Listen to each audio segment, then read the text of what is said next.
And I'm joined from our Canberra studio by Liberal MP Kelly O'Dwyer, the chair of the inquiry that looked into foreign investment in Australian real estate. Kelly O'Dwyer, you would have heard that agent say they're $200 million. That is unbelievable. We've heard a lot of anecdotal evidence that cashed up foreign buyers are pushing Australians out of the property market. But does your investigation actually bear that out? Well, we've heard a lot of mixed evidence. We've heard evidence, firstly, that foreign investment, Leigh, is really beneficial when you're adding to the stock that's available for people to purchase and to rent. And that tends to be with the new apartments, new dwelling stock, homes and units. That's definitely of benefit because it's increasing supply. We've also, though, heard evidence, such as evidence from the Reserve Bank of Australia, that in certain segments of the market, the established homes, where there might be restricted supply and increased competition coming from foreign investors, it can in fact impact price and put price higher up.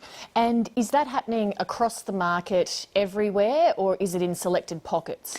It's happening in selected pockets and it's happening in specific parts of the market. So when we talk about the residential property market, it is very different depending on what it is that you're talking about, which is why it is so important for us to have a strong framework in place, and the framework we have now we think is appropriate, which is encouraging foreign investment into new dwellings, but having restricted investment for temporary residents where they can only purchase one home and have to sell it within 3 months of leaving, and prohibitions on non-resident foreign investors being able to purchase existing homes. So how do you make those changes? Do they have to get through this difficult Senate for the Abbott government, or can you simply impose those through regulation? So that's the current framework as it stands, but in your report, as we heard, these rules are not being properly enforced. We've had no court prosecutions since 2006 and not one divestment order issued by the Foreign Investment Review Board since 2007. So that's during the entire time of the Rudd-Gillard-Rudd government.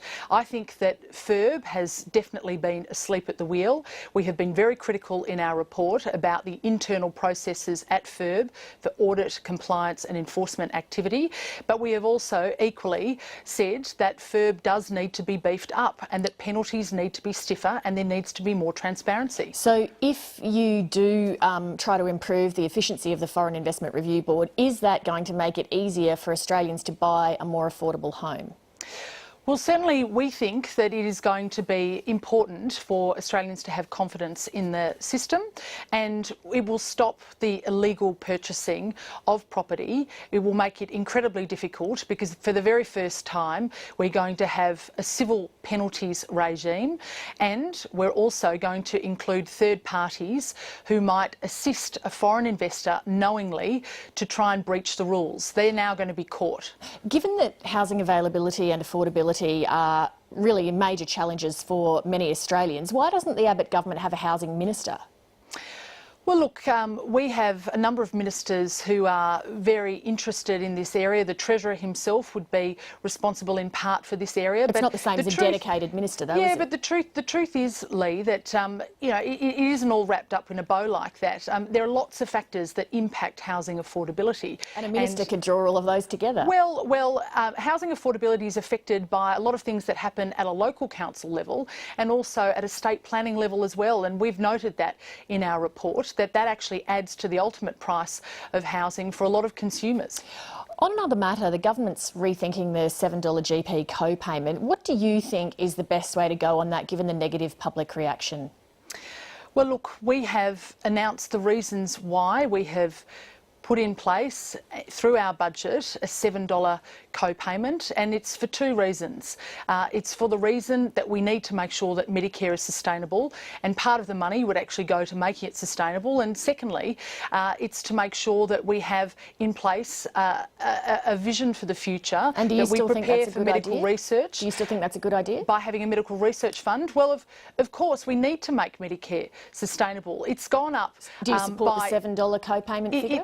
it's doubled. Well, it's doubled by in the last 10 years from $8 billion to more than $20 billion, and it's going to double again the Commission of Audit fines. Okay, so over the what's next the 10 right years. way then to try to get that under control? Is it the $7 co-payment Well, figure? this is the measure that we have announced in our budget. Do you support it? Well, of course I support the measure that we've announced in our budget. You don't because agree with I your believe- colleague, Senator McDonald, that it should be dropped? Or, and some of your other colleagues that it should be wound down? Well, we were given a task to do when we were elected by the people of Australia, which was to fix the budget problem that we inherited from the previous government, which will actually make Medicare unsustainable for future generations if we don't do something now. We have taken the responsible decision to do that in a measured way. We are proposing to do that, I think, in a way that does not put vulnerable people at risk through this co-payment, and we're going to be proceeding with our plans. There's some commentary that with the Abbott government 10 points behind in the opinion polls that it's time for a cabinet reshuffle to get rid of some of the underperformers. Could you do a better job than some of the incumbents? Look, I think all of my ministerial colleagues are doing a very good job. Even David Johnston this week? Well, look, you know, we all have good weeks and not so good weeks, and the Prime Minister, ultimately, it will be a call for him as to whether he thinks he has the best team around him.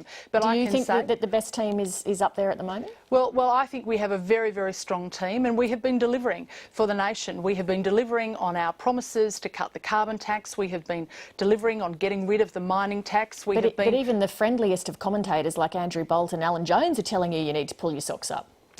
Well, look, and that's what commentators do, and certainly it's good to be held to account, but we're getting on with the job that we were given to do. It's a tough job. We're not being helped by Labor. Labor created a lot of this mess, and they're certainly not helping to fix it. Just quickly before you go, 7:30 can reveal that a new Liberal voter will be arriving in your electorate next year. Yes, that's true, Leigh. John and I are very, very excited that we're going to become parents in May next year.